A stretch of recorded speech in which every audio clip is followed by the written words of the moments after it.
Bismillahirrahmanirrahim. Assalamualaikum warahmatullahi wabarakatuh. Pada hari ini kita akan mempelajari tentang himpunan. Materinya adalah mengenal himpunan dan bukan himpunan. Kemudian kita akan menyatakan atau menyajikan himpunan dalam berbagai bentuk. Pengertian himpunan itu sendiri didefinisikan sebagai kumpulan atau kelompok dari objek tertentu yang didefinisikan dengan jelas dan dianggap sebagai satu kesatuan. Yang paling penting yang harus dipahami adalah definisi dengan jelas. Artinya dia mempunyai batasan dan aturan yang jelas. Nah, untuk lebih memahami tentang himpunan, kita bisa lihat di sini ada beberapa kumpulan yang termasuk himpunan. Misalnya yang pertama adalah kumpulan siswa yang lahir pada bulan Agustus. Ini dikatakan himpunan karena jelas aturannya bahwa setiap siswa yang lahir pada bulan Agustus masuk kepada kumpulan ini. Kalau misalkan dia lahir bukan bulan Agustus, misalnya bulan Januari atau bulan yang lain, maka dia tidak termasuk kumpulan ini. Maka definisinya jelas. Setiap yang lahir di bulan Agustus, siswa tersebut masuk ke dalam kumpulan ini, maka itu disebut himpunan. Misalnya yang kedua, kumpulan siswa laki-laki, jelas. Definisinya adalah kalau dia laki-laki masuk ke sini, kalau dia bukan, misalnya dia perempuan, maka dia tidak termasuk. Kemudian yang ketiga, kumpulan buah-buahan yang diawali dengan huruf M. Itu juga jelas, misalnya mangga, kemudian misalnya manggu, dan sebagainya. Kalau buah lain yang bukan huruf M, awalnya misalnya jeruk, nah itu kan awalnya J, berarti dia tidak termasuk. Dari situ kita bisa mengatakan bahwa aturannya jelas, setiap yang huruf awalnya M, maka dia masuk ke dalam kumpulan buah-buahan ini. Kemudian kumpulan nama kota yang diawali dengan huruf S, jelas ya. Setiap yang diawali huruf S, dia masuk ke dalam himpunan ini. Kemudian kumpulan binatang yang berkaki dua, misalnya ayam, misalnya itik atau bebek, dan sebagainya. Kemudian kumpulan negara di Asia Tenggara, misalnya Indonesia, Malaysia, dan sebagainya. Nah, kenapa dikatakan himpunan? Karena memang definisi atau aturannya yang menjadi batasan kumpulan itu jelas. Nah, kita coba lihat yang bukan himpunan di sini. Misalnya kumpulan kota besar, orang kaya, pandai, tinggi, pelajaran yang disenangi, kemudian lezat. Nah, itu definisinya tidak jelas. Misal, makanan yang lezat. Nah, ini kenapa dikatakan tidak jelas? Karena lezat itu ukurannya berbeda-beda untuk setiap lidah orang. Misalnya, ada yang mengatakan makanan ini lezat, tapi belum tentu orang lain mengatakan itu lezat. Nah, di sini kan tidak jelas, tergantung selera masing-masing. Misalnya, kumpulan siswa yang pandai. Nah, ini juga tidak jelas, karena pandai itu ukurannya apa? Apakah nilainya bagus? Apakah misalnya dia bicaranya lancar dan sebagainya, itu sulit. Jadi tidak bisa dikatakan himpunan karena memang batasannya tidak jelas. Artinya tidak semua orang mempunyai ukuran yang sama tentang pandai, tentang tinggi, tentang lezat, tentang besar, tentang kaya, seperti itu. Misalnya gunung yang tinggi, kita tidak bisa menentukan berapa tingginya. Nah, kalau misalkan ditentukan tingginya adalah 1000 meter ke atas, nah baru yang seperti itu disebut himpunan. Tapi kalau misalkan gunung yang tinggi saja, itu sulit untuk dikatakan himpunan, bahkan tidak bisa dikatakan himpunan, karena definisi tinggi itu ukurannya, batasannya tidak jelas. Kita lanjutkan. Nah, untuk memperjelas konsep tentang himpunan tersebut, kita lihat di sini, misalnya adalah mangga adalah anggota dari himpunan buah-buahan, jelas ya. Nah, untuk menuliskan mangga adalah anggota himpunan buah-buahan, kita menyebutnya sebagai elemen. Nah, di sini ditulisnya seperti huruf E, mangga elemen buah-buahan. Atau misalnya tongkol. Nah, tongkol itu bukan dari himpunan bumbu dapur, karena tongkol adalah ikan. Sehingga kalau ditulis tongkol bukan elemen bumbu dapur. Lambangnya seperti ini. Nah, itu ya. Kita lanjutkan bagaimana kita menyatakan atau menyajikan himpunan. Untuk menyatakan atau menyajikan himpunan, yang pertama adalah dengan menyebutkan anggotanya. Nah, di sini yang penting bahwa kalau kita ingin menyebutkan anggotanya, kita harus menggunakan kurung kurawal. Kalau misalkan anggotanya banyak dan kita agak kesulitan untuk menuliskannya, maka di sini kita menggunakan 3 titik ya. Tanda 3 titik. Itu dibuat pengertiannya adalah dan seterusnya mengikuti pola tersebut. Misalnya di sini himpunan A 2 3 5 7. B 2 3 5 7 ya. Kemudian C A I U E O dan seterusnya. Di sini kita lihat himpunan D ada tanda 3 titik. Ini artinya dan seterusnya.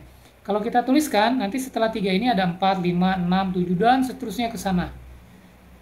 Kemudian yang ke kirinya juga sama. Kalau kita lanjutkan, min 4, min 5, min 6, dan seterusnya.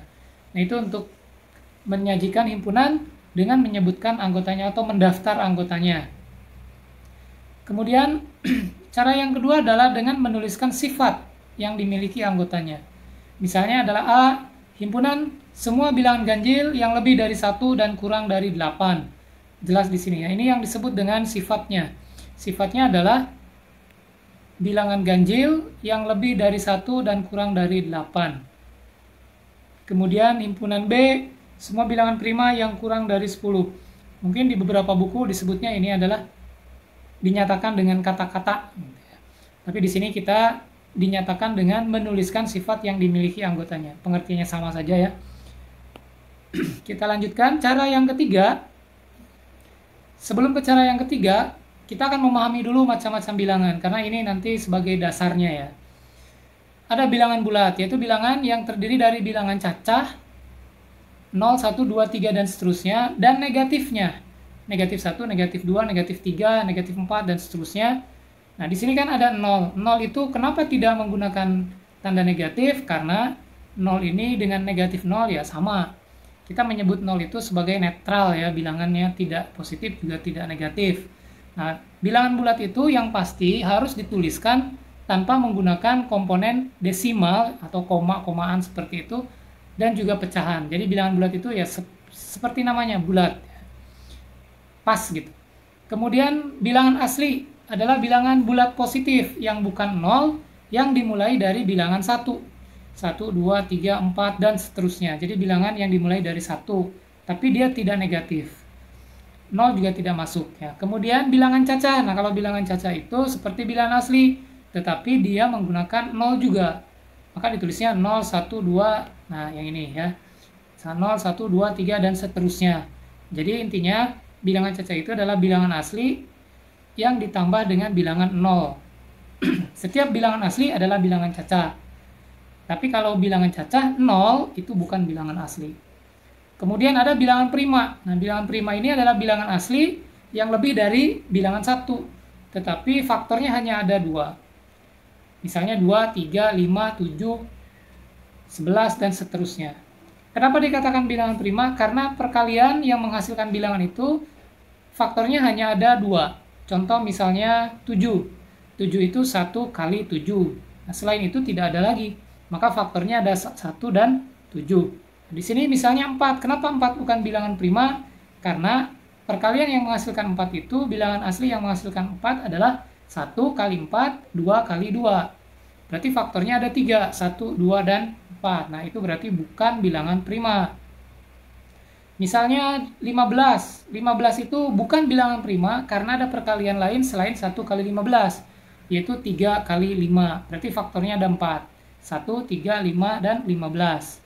Kemudian satu lagi ada bilangan komposit yang akan kita masukkan ke sini, yaitu bilangan asli yang lebih dari 1 yang merupakan bilangan prima.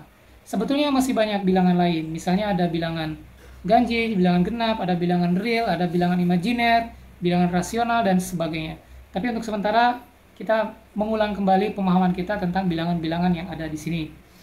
Selanjutnya, cara yang ketiga adalah dengan notasi pembentuk himpunan. Nah, untuk notasi ini sama kita menggunakan kurung kurawal, tetapi kita menggunakan notasi lambang ya.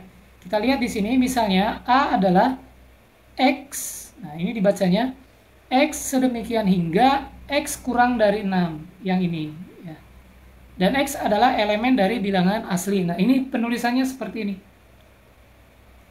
Jadi ini dibacanya sedemikian hingga kemudian X kurang dari 6 yang ini, dan X adalah elemen bilangan asli.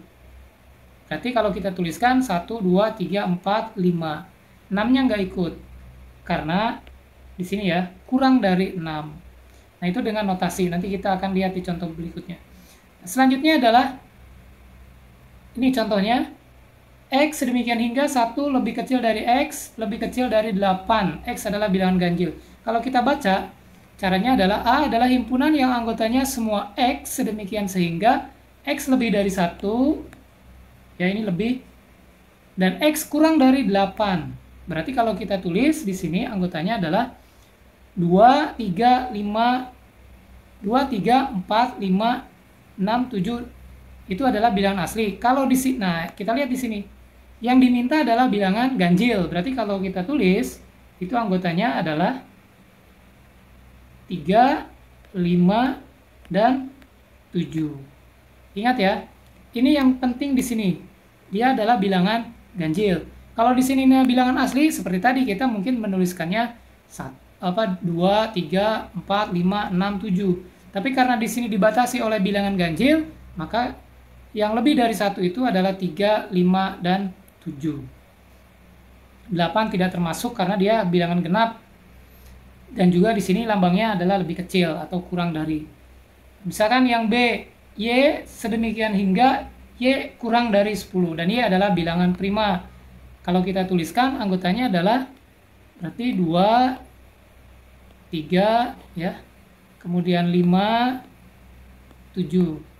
Ini adalah bilangan primanya, dan seterusnya.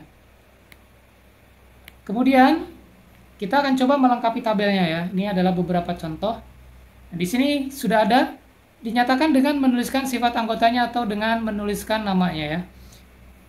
Dengan kata-kata, bilangan asli yang kurang dari 10. Bilangan asli kurang dari 10. Berarti kita akan mulai dari 1, 2, 3, 4, 5, 6, 7, 8, 9. 10 tidak termasuk, karena di sininya adalah kurang dari 10. Kalau dengan notasi, kita hanya tinggal membuat seperti ini. P sama dengan X sedemikian sehingga X kurang dari 10 dan X elemen bilangan asli. Jadi ada tanda-tanda seperti ini untuk menentukan bahwa itu adalah notasi pembentuk himpunan. Misalnya nomor 2. Kita lihat 2, 3, 5, 7, 11, 13 ini adalah bilangan prima ya. Bilangan prima tadi adalah bilangan yang hanya mempunyai 2 faktor yaitu 1 dan bilangan itu sendiri. Kita lihat di sini 2, 3, 5, 7, 11, 13 ini adalah termasuk bilangan prima. Karena dia ujungnya adalah 13, kita akan menuliskannya yang kurang atau sama dengan 13. Seperti ini.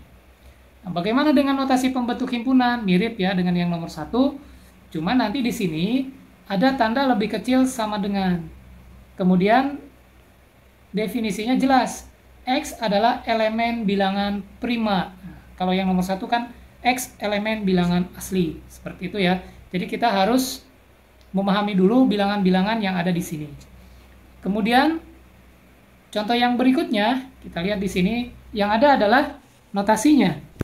Kalau kita lihat X ini lebih besar dari 3 dan X lebih kecil atau sama dengan 12. X adalah anggota bilangan asli.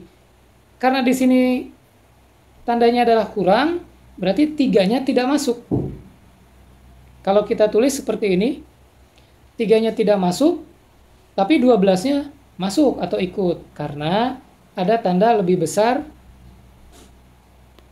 Nah, 12-nya lebih besar atau sama dengan X ya. Atau kita balik X kurang atau sama dengan 12. Berarti 4, 5, 6, 7, 8, 9, 10, 11, 12. Karena ini adalah bilangan asli ya. Bagaimana dengan kita menuliskan sifat anggotanya? Kita tuliskan saja. N itu adalah bilangan asli yang lebih dari 3 dan kurang dari atau sama dengan 12. Kita hanya tulis dengan kata-kata saja. Kemudian kita lanjutkan. Kemudian untuk yang berikutnya, kita bisa melihat di sini anggotanya sudah ditulis 1, 2, 3, 4, 6, 12, 24. Kalau kita perhatikan, ini merupakan faktor dari 24 ya. Tapi di sini ada yang tidak tertulis yaitu 8. Kalau kita mengatakan ini adalah faktor 24, 8 harusnya termasuk. Tapi karena di sini tidak ditulis, maka ketika kita menyatakan dengan menuliskan sifat anggotanya, kita bisa menuliskan bilangan asli bukan 8 yang merupakan faktor dari 24. Karena di sini 8-nya tidak termasuk ya. Faktor itu adalah bilangan yang bisa membagi habis. Nah, di sini 1, 2, 3, 4, 6, 12, dan 24 itu bisa membagi habis 24, tetapi 8-nya nggak ikut. Makanya ditulisnya bilangan asli bukan 8. Kemudian untuk yang P sama dengan 1, 4, 9, 16, 36 ini juga sama.